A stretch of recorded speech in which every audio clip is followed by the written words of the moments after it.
Good morning, everybody. Welcome back to cilinixfxcapital. Welcome to a new video this morning on Bitcoin. We're going to do a full overview of what's going on, what you need to know, and just in general what to expect for today, this Friday. Fridays are usually quite volatile. This Friday, well, I'm not certain if it's going to be volatile as well. Excuse me for that sound.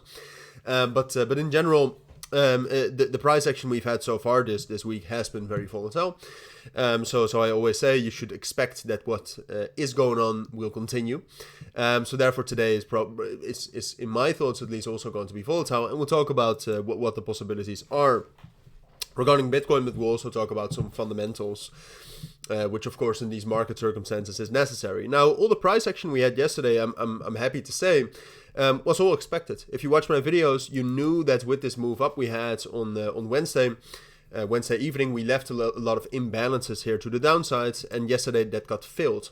And what I said is that, all right, well, there's a chance that we're going to fill that. We should then bounce from this level right here, around 78,000, and reclaim this value area low relatively soon, and that is what we did. All right, you can see right here the value area low. Let's for simplicity say 80,500.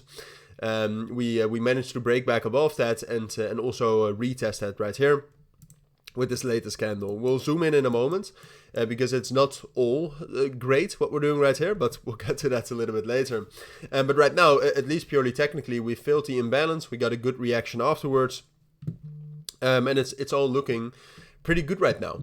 And if you take a look at the stock markets right now, which obviously, like at this point of time, Bitcoin is still very reliant on the stock markets, even though the last 4-hour time frame candle, as you can see, is doing something of its own, but that doesn't necessarily matter that much. I mean, if it's just like this 4-hour time frame candle, it's just 4 hours, so that doesn't say that much.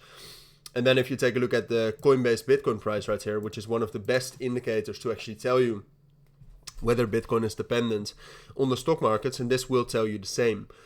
And that is that there is still a major Coinbase Bitcoin discount, which means that it's unlikely that Bitcoin is going to outperform the stock market. And there's fundamentally also no reason for that. But as you can see, yesterday after that bearish pressure from the equity markets, that also bounced up. So that has positive effects for Bitcoin as well.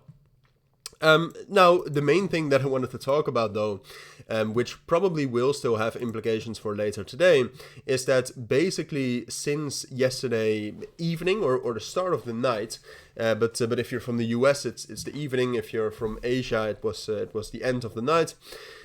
What you see is that the volume has decreased significantly. The last time that the volume was quite high was yesterday afternoon when we got that drop and that initial bounce. Now, that doesn't necessarily, that doesn't mean that this is all fake, but what you like to see is moves with more volume. And now you have less volume, and you also have quite a lot of leverage coming in during the Asian session, right? So if we zoom in for Bitcoin right here, what that basically means is that this is all still great, right? I mean, this technical movement is good. However, what you can see right now is that we are at an imbalance. This is an old imbalance, excuse me, but we're at that POC of yesterday. So in general, quite a lot of volume is traded up here, which can function as resistance, or that can function as a great level to sell your long positions in. And with the move up we had overnight at the beginning of the Asian session, we left a bit of an imbalance here to the downside, right? So therefore, I do think over the course of today, you should still be prepared at least for a move down to fill 79,800. And possibly lower. I mean, in the end, the fundamental circumstances are still quite volatile, and a lot can happen if we get a major escalation between China and the US. So overall, if I would have to give you my most likely direction for today, I'm still bullish on the fundamentals, on the stock markets, also with the CPI and inflation rate data added up upon that. Fill the imbalance, I do think we will, but ultimately I think we'll be able to break above 81,400 and get some more bullish momentum into that major volume node towards 83 and later also into 84, where we still have that CME gap of last week Friday. And those are my thoughts. I'll be back later today with a new video on the markets, of course, but for now, thank you for watching, take care, and bye.